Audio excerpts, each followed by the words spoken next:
Well, this would be a quick little video. I got 11 songs here that are going to go on my album. They're ready to go. And hey, by the way, this is Quest for Gear. If you like these kind of Reaper tutorial stuff or any kind of home recording, please give me a like and subscribe, or consider giving me a like and subscribe. So what we're going to do is we're going to take these 11 songs and we're going to drop them in a nice clean Reaper session. And you might say, well, what are you doing? Well, I'm lining them all up so that we can cut and paste them to length. And also, I may add some sound effects between songs. I may add other songs. It's just a good way to listen to the album before it's an album. Now, I've just opened a clean session in Reaper, 44.1, 16-bit. I don't need to open tracks or anything, because what's going to happen is when I grab my 11 songs that I know are going to be on my album and I fly them into Reaper, it's going to ask me, insert multiple media items, same time position on separate tracks, and same time position in fixed lanes. So, and that's fine. Same time position on separate tracks is fine, and then I can space them out. So I'm going to hit OK on that, and it's now bringing them all in. That's it. It brought them all in. I guess that doesn't take very long. And then I'm going to make something of this session. So I'm going to save the project as, and I'm going to take it all the way back to the folder that I was just in, because you see this little move check mark? Reaper is going to want to pick up and move all this stuff. I'm going to tell it not to. There's just no reason to. So, and I'm going to go into the remix directory that I was working in, and the, here we go. This is the folder I want. And I'm just going to call it a master session, because this is where I'm going to do all my mastering.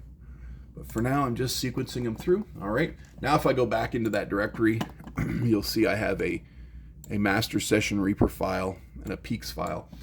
Let's minimize that. So the goal here, I don't know why you think you're offline when you're not. The goal here is to line these bad boys up. So all the track channels in Reaper, I'm going to take 11 track channels in Reaper. Those are going to be the tracks on my CDs.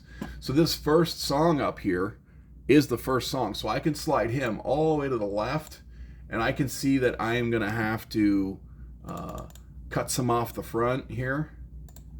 Let's just go back. I'm just going to do a command 1, which drops a marker. Let's hear that real quick. Ooh, that's all the album playing at once. I'll just solo out this track. What'd you say your name was? What'd you say this day was? All right, so that's track 1. And so obviously you would pull track 2 behind it. It should stay in its own channel. I want them in different channels because I may put some processing on each one when I master them. I may put EQ, compression, who knows what I'll put on them. So they need to stay in their own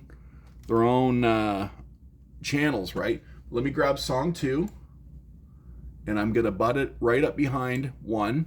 I hate the magnet and the grid in Reaper up here, so I'm gonna come up here to the top left-hand corner. I'm gonna take the grid and the magnet off, and I am going to zoom up, and I'm gonna solo 1 and 2, so you can just see 1 and 2, and this is how 1 would play into 2, if you can hear this.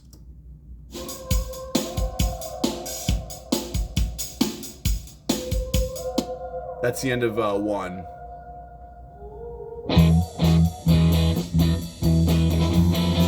So it actually plays right into it, so I like that. So what I'd probably do with that is incorporate the end of track 1 playing into track 2. I like that. Yeah, it's a little hard to explain, but this is why we're doing this part of it, is so that we can sequence up. And also from this view, I can tell that song 1 plays, and then song 2 plays, and the album ends right at about almost 7 minutes.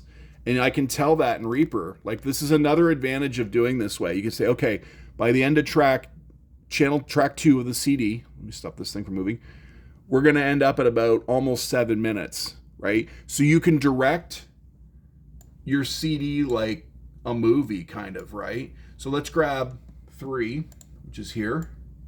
We're gonna move it all the way back. We'll solo it out so we can hear 2 play into 3. That's the end of song 2.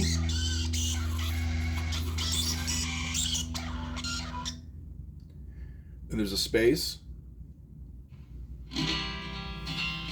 And then 3 would play, and I don't mind that little space. So, but Obviously, you got to get more granular with it. I'm just sort of sliding them and going, yep, that's good. Yep, that's good. That's not good. You got to go in between the two of them, right? Like in this case, you could see a clear, that's them both on the same lane. I'm just going to move this down. And I haven't even got started in EQing and compressing as part of the mastering, right?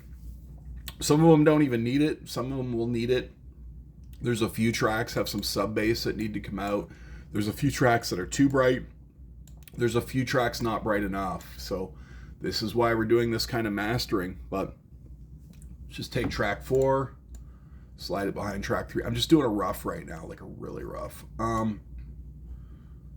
need this to be, I need to zoom this out. That's better, okay. Track 5 is very small, it's like a minute long. Track 6, oh, don't do that to me. I accidentally expanded the track, that's bad news. I'm gonna undo that, and I just wanna click on the track and move it over. So, click on the track and move it over. Let's see what we got down here. Click on the track, move it over. This is also where you can decide if the songs sound good in this order, and if these songs sound good butted up one against each other. You know, they might not. So this is a decent way to lay your album out like a movie, like a comic strip, you know, like a movie board, like a storyboard. And there we have them, all the way from track 1, 2, 3, 4, 5, 6, 7, 8, 9, 10, 11. So now I get like a visual representation of the album. And I can see in this scenario, without the ends trimmed, the album ends at about 38 minutes. Yeah. Surprising. I thought I'd be closer to 40, but this tells the real tale. So now what I'll need to do is go in, zoom into each track. I'm just going to save this for a minute. Zoom into each track and really cut and see what I'm going to do for each track. So let's plus into this one, this first track up here. Like really get zoomed in, right? And I gotta like play, what is the first thing that these people are going to hear when they play my CD, right? Let's hit it. What'd you say? They got a few seconds of silence. 1,000, 2, 1, 2. About 3 seconds of silence. 1, 2. Or 2 seconds of silence. They get 2 seconds of silence, and then it plays. What'd you say your name was? Now, if I want any kind of sound effects or anything weird to happen before this song, this is the time to drag this out and do that. This is your artistic time to do that, you know. Considering, you know, you're definitely going to make this the first song, now's the time to decide. Now, this gets complicated back here. I'm only going to play the first track. You can see what happens in this cut is that the song does end, and then there's kind of a silence, and then just a piece of it comes back. That was an accident. That was not intentional, but I might be able to use this little ghost for something. So here's how the song ends, and then it goes down to nothing. Let's hear it.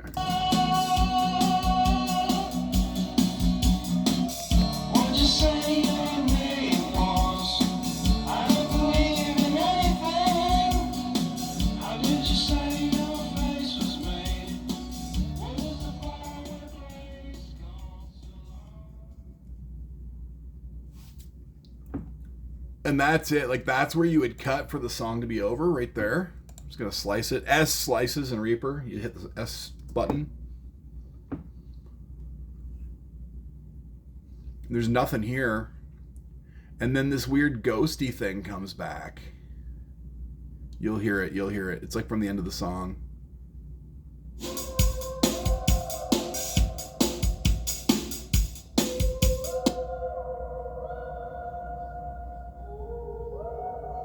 So I might be able to, the girl's voice I might just be able to use. I don't think I want these drums to come back for any reason. I don't think it makes any sense.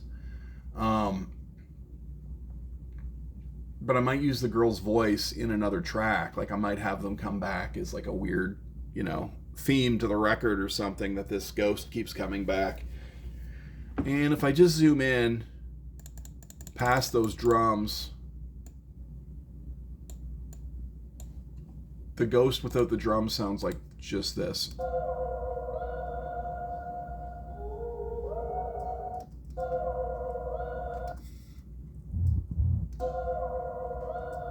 it's kind of a cool effect to have almost anywhere. I could hide it in any song. So what I'm going to do is I'm going to make a track, kind of a track 0. It's going to be called track 1, but it's kind of a track 0. And on that I can stick all my sound effects that I think I may morph in. So all I'm going to do is I've already sliced this. I'm just going to go bloop. Now this is up in this first track, right?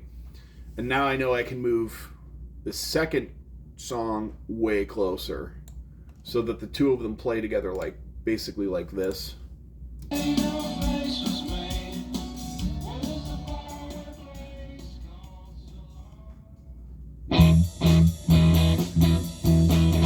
Yeah, it's not bad. I don't mind that at all. And again, this top thing is this ghost, which we can play. Just play it by itself.